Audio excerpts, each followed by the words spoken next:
guys, welcome back. This is part 2 of my video on workplace culture shock that I experienced in the UK. Let's go straight into the video. Anyway, if your focus is to get a job, please just skip the whole master's thing. Go and get your MVQs, and I promise you that I will give you better results than that master's degree. The reason why I never got a level 2 or a level 3 in education or childcare was because I was just kind of angry. I'm like, so I spent all of this money on a master's for what? And then now you're asking me to get a job, I need to spend extra money. I said, no, I must get a job with what I've already done. I must get a job with it. And I'm not interested in paying any more money. Which, in retrospect, might have been a bad idea. If I had just done that £1,000 course, I would have been able to earn more. But I think I was just so angry. I couldn't think straight. I'm like, what is this? Like, I just spent all this money on masters for what? So I didn't do any of those courses. But if you know that your plan is to stay there, please just make sure you do relevant courses that are relevant to your field. Just start your master, just carry it, keep it somewhere first. I'm not saying that it is totally useless. Your master's degree is not totally useless, but it has to go hand in hand with a skill. So let's say you are a data analyst, right? That's a very good skill to have, and you have a master's in data analysis. It's amazing, perfect.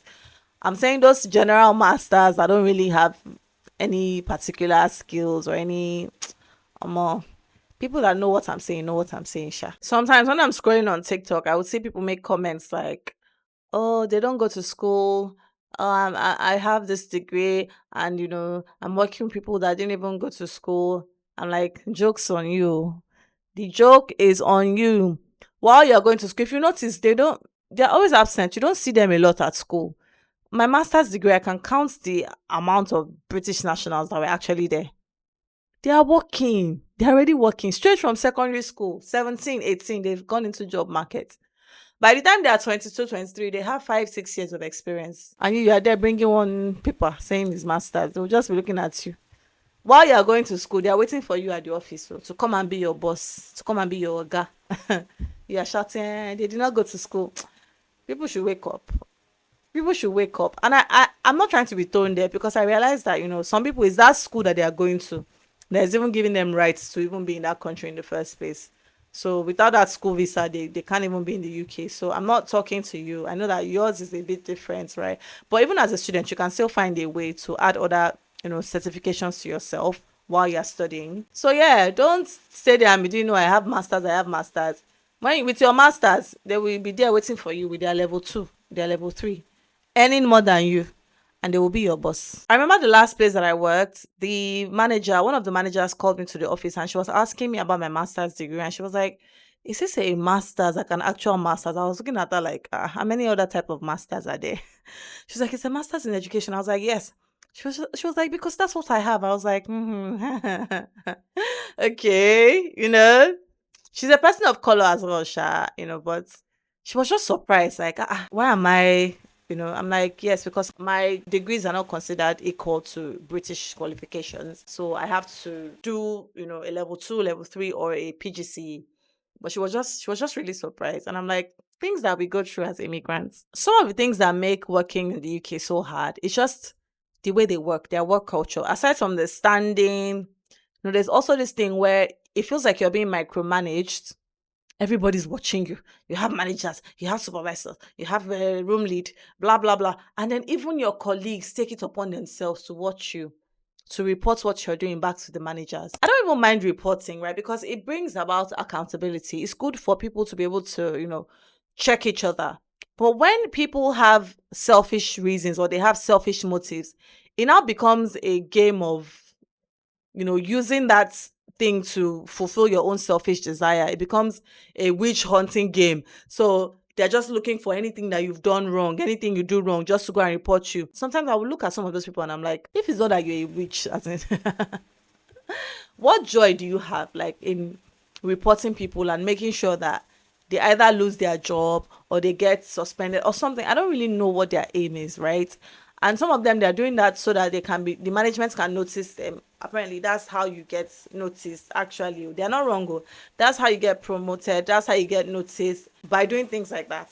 They reward, I don't know, I don't want to call it snitching, but I would say snitching so you understand what I'm talking about. So sometimes some people will use that in a negative way. I like the fact that people are able to check each other, but let your motive be pure at least. Keep that same energy when your friends also make mistakes on the job. Keep that same energy when you yourself make mistakes on the job. Because when you now see them, when it's their turn and they've done something, they will now, silly me. They will now laugh it off. I'm like, oh, now you're laughing. And it will end there. I'm like, you're laughing it off now. The supervisors will not hear about this one, but if it was somebody else, you will run race as if there's a prize waiting for you. You will run there to go and report.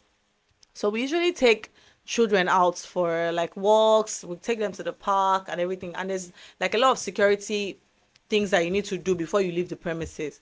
One day I went out with this. It wasn't my class, but I just had to follow them. They needed an extra hand, and then they forgot to do something very important. I think there was a list they were supposed to make and they didn't make it.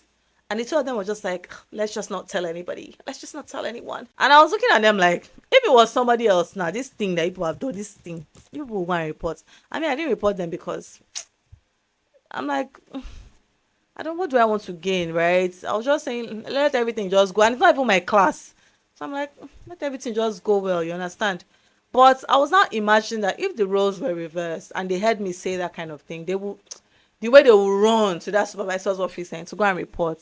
So I'm like, where is the same energy? You like to report, Shay, you like to call things out. Where is the same energy when it comes to you and when it comes to your friends? While I was working with that agency that I talked about doing hospitality, they sent me to a very big corporation. It's a very big bank.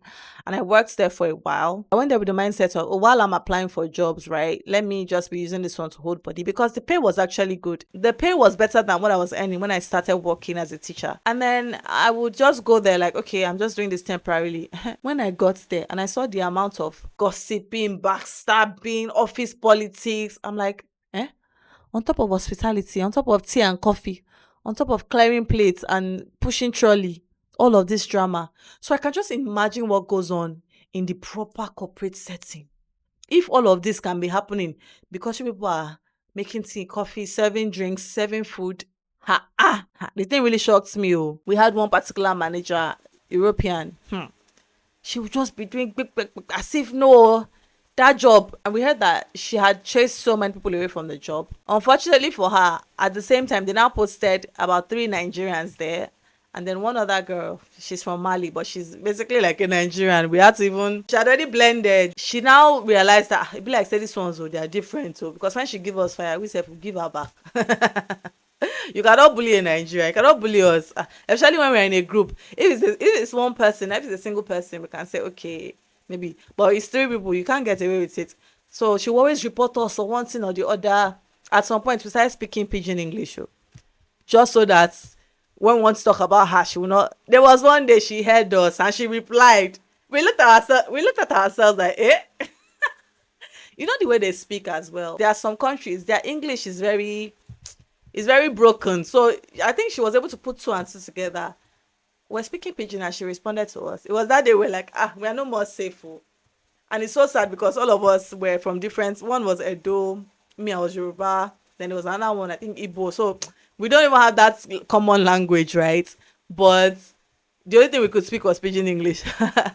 And then we now ended up casting with the pidgin English. But that was just so funny. My point is just that what you would consider as, job that you're just doing to get by, something that, you don't want it to be permanent. You will get there. You will now see all the gymnastics that people are doing. And you will just be like, hey, God.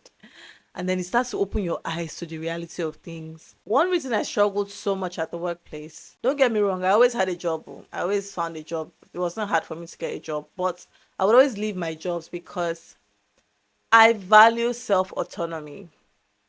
I don't mind following laws. I don't mind following rules. I don't mind obeying policies and whatnot. But you see, when it comes to my mental and emotional autonomy, how I think, what I think, how I feel, I want to be in control of it. You cannot, how can something external be controlling my emotions? It doesn't make sense to me. So cases where you're not allowed to express yourself, you're angry or you're upset, you can't express it, you're suppressing it, or somebody has done something to you and you're like, okay, I want to give this person space. Is now considered as, oh, you're not a team player, you don't work well with other people. No, I just don't like that person. That person doesn't like me and I'm staying away from that person. That person doesn't make me feel comfortable. I don't feel safe around that person. Why do I have to be forced to interact with you? I can respect you. And it never affects my work. I will work with you, fine. But then to expect me to be smiling at you or laugh at your jokes or bring up personal conversations with you, I will not. I do not trust you. I don't hate you, but I would rather avoid you. And they see that as a big problem. And you'll see many of them, after they've done you strong thing, they've done you one wicked thing, and you now give them space, they will be shocked. They'll be surprised.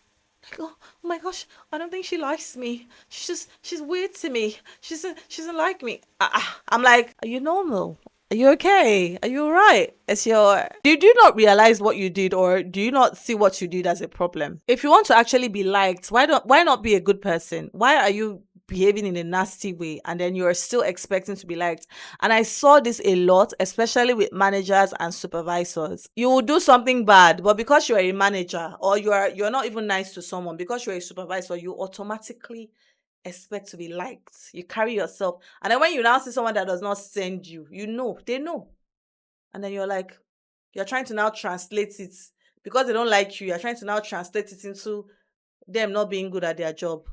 If you want to be liked, if you care about being liked so much, why not be a decent person? The fact that you're a manager doesn't mean that you're a good person. And I can choose who I want to interact with. Why should I interact with you when I feel like you are not a nice person, or I don't like your character? We can work together. There's nothing wrong with that. You give me orders, I take it. I do what you want me to do. But why do I have to pretend to like you? Why do I have to pretend to smile at you? How does that equate into me being able to do the job? And that's why I think that thing is very manipulative. You know that people need money. You know that they need to come to work to get money. You now make that work. You make it a living hell for them. And then you now also do it in a way whereby they cannot react. So they have all these emotions that are suppressed like a pressure pot. They are boiling inside. When they see you, they have to smile. I cannot do it though. You will never catch me doing it. That's why I change my jobs. I don't have time. Once you start giving me too much wahala. But you see that thing where you now say you break me to the point where you are treating me bad, and I will see you and be laughing with you. It's not possible. You cannot break me. I used to be like, why are you surprised that I don't want anything to do with you? The way you are behaving, you look at yourself. Are you a good person? Think that respect and admiration comes with your title. I don't care about your title. If your character is rubbish, then I don't want anything to do with you. Let's just focus on the work and let everybody mind their business. But that minding business at work is a sin in the UK. It's a big sin. Minding your business, it's a sin. You have committed an offense by minding your business. I will never understand it. But listen. All these things that I was doing, a girl say it again, was because I knew that I was coming back to Nigeria. If you want to live there and you want to stay there and you want life to be easy for you, there's no need to make your life unnecessarily hard. You have to just learn how to, interact with these people. You have to learn how to play the game. That's basically how I'll put it. Because not only for promotion or advancement, even to keep your job sometimes depends on how you're able to relate with your bosses, how you're able to make them happy, make them laugh. Why are you bringing your emotional garbage to work? Like, why can't you build relationships outside of work? Build relationships with your family, go to church, go wherever. Why are you putting emotional pressure on people at work? They still have to work. Oh, that one takes their time and their energy, and then you're now bringing your emotions into the picture. Why can't people just come to work and focus on work? I would never understand. I don't know. Just doesn't make sense to me. And apparently that's how it is in America as well. This whole emphasis on, you have to build connections, you have to build relationships, you have to be the social butterfly. If everybody is social butterflying, who will work? Who will do the work? So now all of these things that people are doing is resting on the heads of some people that are actually working, sweating. And when it's time to choose promotion, they will not look at people working. No. When it's time to choose people for promotion, no. It is the butterflies. The ones that they can take to the pub for after club drinks, the ones that will entertain them. That's the one they will promote. So if you know that you're going to live there permanently, learn this thing quick. If not, you will be stuck doing boy. You will do low position for a long time. If you want to actually go upwards in your career, you have to learn this thing. I'm not saying that being social and doing your work is mutually exclusive. Some people are social and they still work, right? That is not what I'm saying. I'm just saying that there's certain people that take advantage of that thing. They do the bare minimum.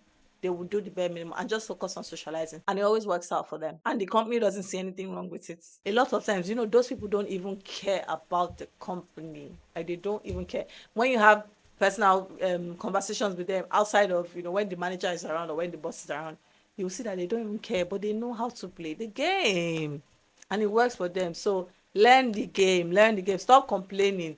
Go and sit down and learn the game. Even though, if you're someone that looks like me, your skin tone looks like mine, you are still going to face certain things, That's just the way it is. That's the unfortunate reality of living outside of your country. You cannot help it.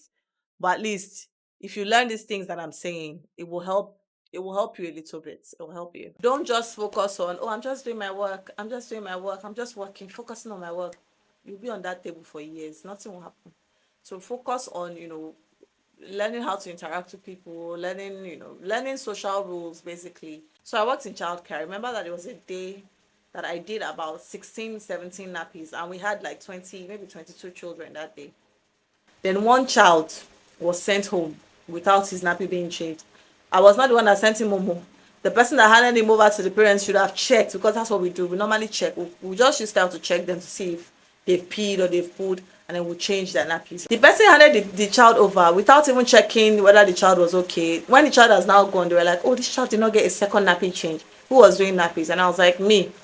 And they were like, oh, why didn't you? I'm like, what do you mean by why did I not? I've done 16 nappies. Yeah, yes, but I said, I told them straight. I said, you cannot blame me for that one nappy. Who handed over that child to the parents? Everyone was like, but you didn't tell them that you have not done. I'm like, did you people check? Me too, when I started doing nappies, did I ask you people anything? There's a board. There's a board where we put everything. Why did nobody check? Why did they send the child home like that? Me, I was waiting for one manager or one person to come and tell me rubbish. Nobody came to tell me anything. No. But like, it was just very annoying. Like, after I've done all that work, the one thing that was not done, they did not even care that you've done 100. That one that you did not do. So that's why I'm saying, don't just focus on working, because at the end of the day, if anything goes wrong, even if you do 99 things, that remaining one that you did not do is still problem. That one is to even put you in trouble. That day, people that did not even do nappies at all were better than me, because at least there's no issue on their head. But me, there's an issue. Oh, they sent a child home without a nappy, and it was Ruth that was doing the nappies. So do you see what I'm talking about? So I have a little problem with DEI. I think that the idea behind DEI is actually, it comes from a good place, but when DEI is only focused on external things, so maybe skin color, maybe things like disability, I'm like, people can have the same skin color and not be anything like each other. How about we talk about diversity of ideas, diversity of personalities, diversity of character? Why do we not welcome that? Why are we expecting everybody to be extroverted? Everybody should be shining, sitting. When somebody is quiet, it's a problem. Everybody has different personalities. How about we actually encourage that in the workplace? That everybody doesn't have to be a social butterfly. I'm just sick of the whole color thing, like the emphasis on color. There are other things that make people different. Things in here and things in here that make people different. So when you have that in your organization, why should it be a problem? Why is people being different mentally, people being different emotionally a problem? But people being different physically, it's okay. You think that that's the height of it all? No, that's my only problem with DEI. Like, let us expand it to include diversity of personalities, diversity of thoughts, diversity of ideas, and then we'll know that we're actually talking. At that point, we'll say, okay, we're actually making progress, not just skin color. If you've ever been to the UK, you're probably wondering why people always complain about depression, mental health. I'm sure it can even be a bit annoying, because it sounds like people have traveled abroad, you've left Nigeria, you're still complaining. It can be irritating, right? But they're not lying. And some of the issues that I've talked about before is the reason for it. It's like you're suppressing yourself, you can't express yourself. They shout for you, I know, so they do, and for you. So everything that you know to be life starts to fade away. You have to relearn a lot of things. You have to, like I always say, the idea of confrontation, I don't think it is bad. I'm not talking about aggressiveness or aggression. Just going to someone and saying, you did this. Can I understand why you did it? It is not a bad thing. So everything you know, everything you that you've learned culturally, you now start to question everything. I cannot talk. I cannot express myself. I'm upset. I don't know how to even bring it up. All of those things lead to mental health problem and depression. It's like you are wearing a mask. Under your mask, you are very sad, you're crying, but every morning as you're going to work, you have to put on a face. And you say, oh, you can just manage, you do it. You do it 40, 50 hours a week. In a month, how many hours? In a year, it adds up. by the time you gather all the experiences together, you'll be like a broken person. So when people are complaining of depression, don't be telling them about shebi you get light, you get food, and you get good road. Omo, that's when you realize that you can have all those things and still be depressed. That is to tell you that happiness is not by all of those things. You can have all those things and still be very miserable. You don't know. You don't think so.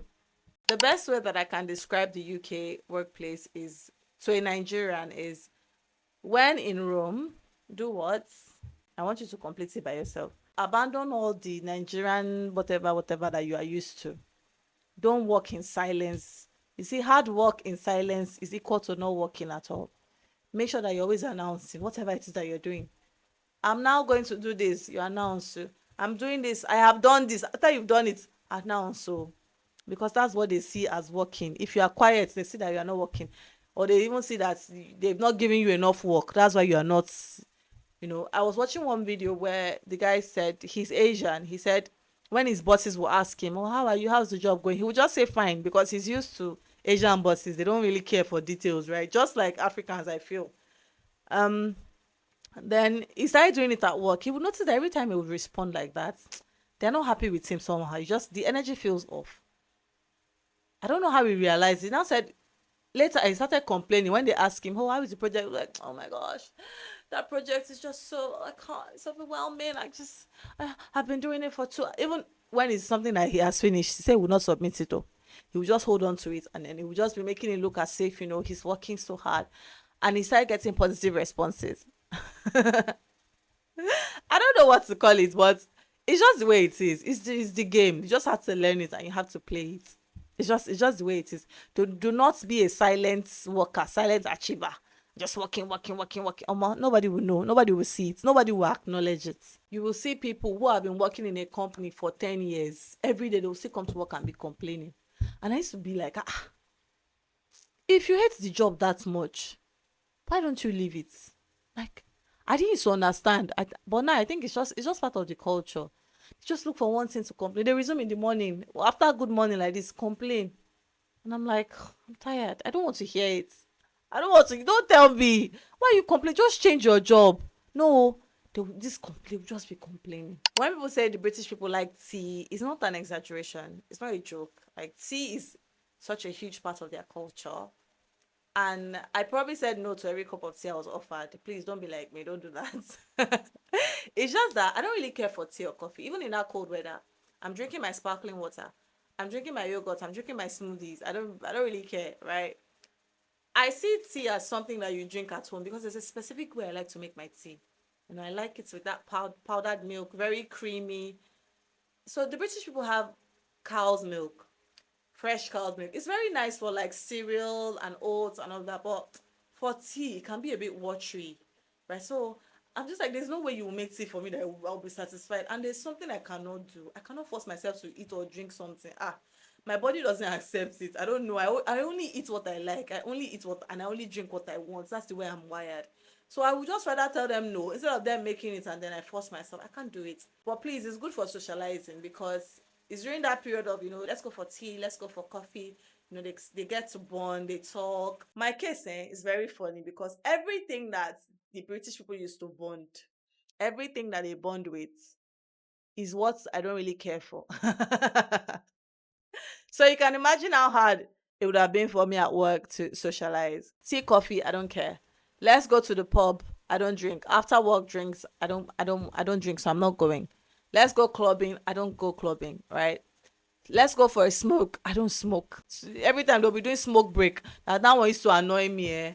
You just see people every after 1 hour of work. "Oh, I'm gonna go for a smoke break." Me too. I want fresh air break. I want fresh air break. They just smoke break, smoke break, and it's during all of these things that they do.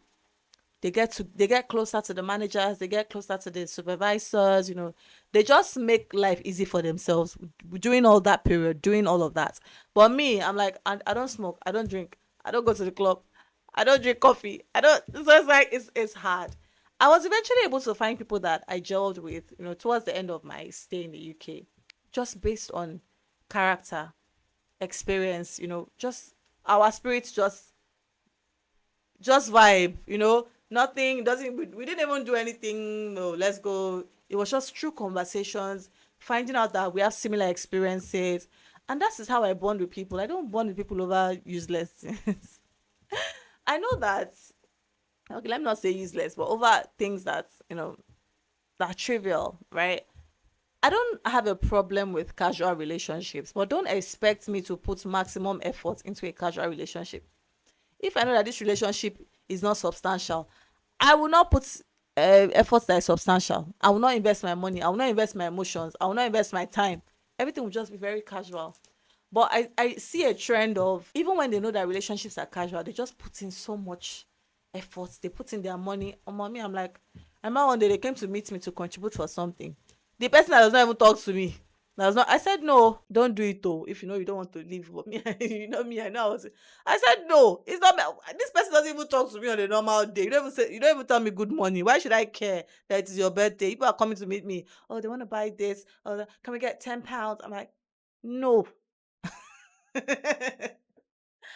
I mean, I have quiet space, so but don't mistake my quiet space for being, oh, she can, you can walk over her, or you will be, you are in for a surprise. So the shock, I could see the shock on their face, like because remember I told you that place is a very, you have to be an agreeable person. Everybody just goes, if somebody says one thing, everybody just go, yes, yes, I agree, I think so.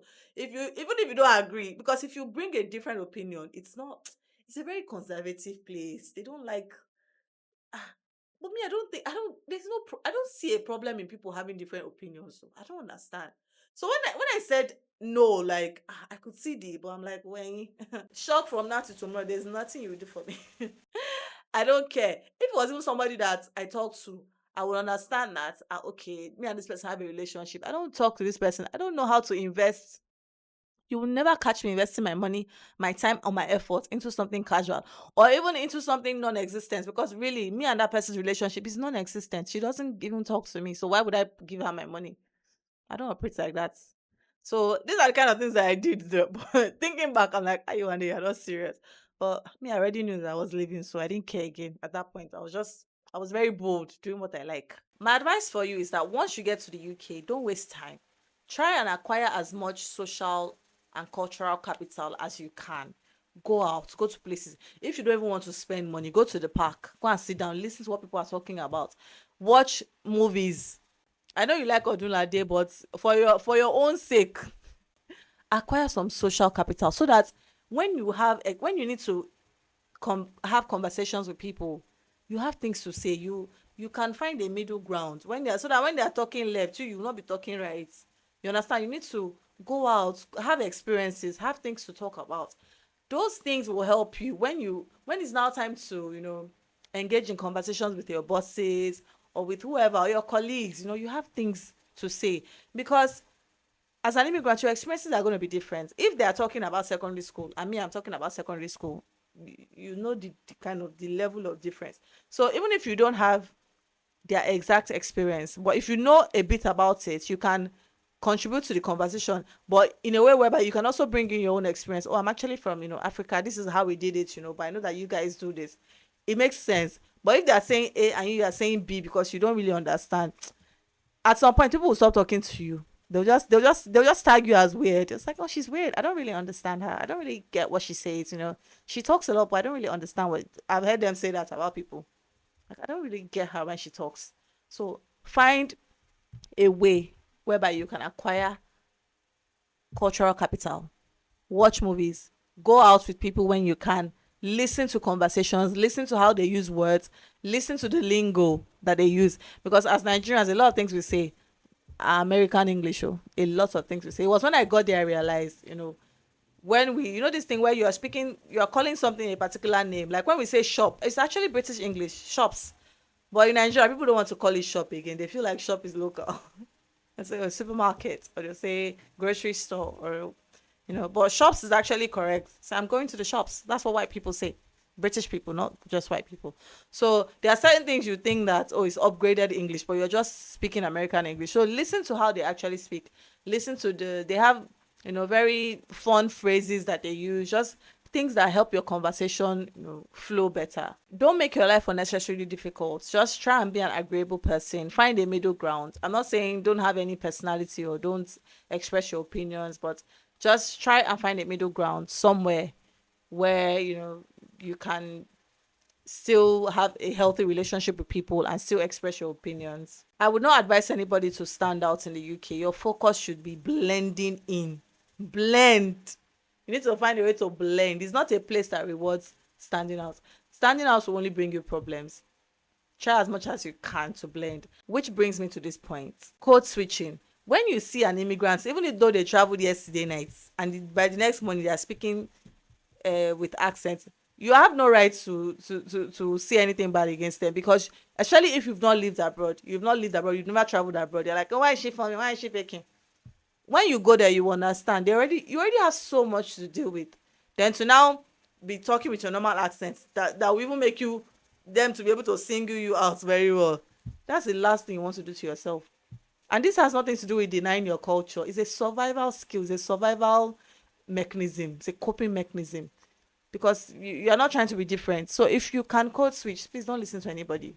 Code switch, especially when it has to do with interviews, jobs, all those things.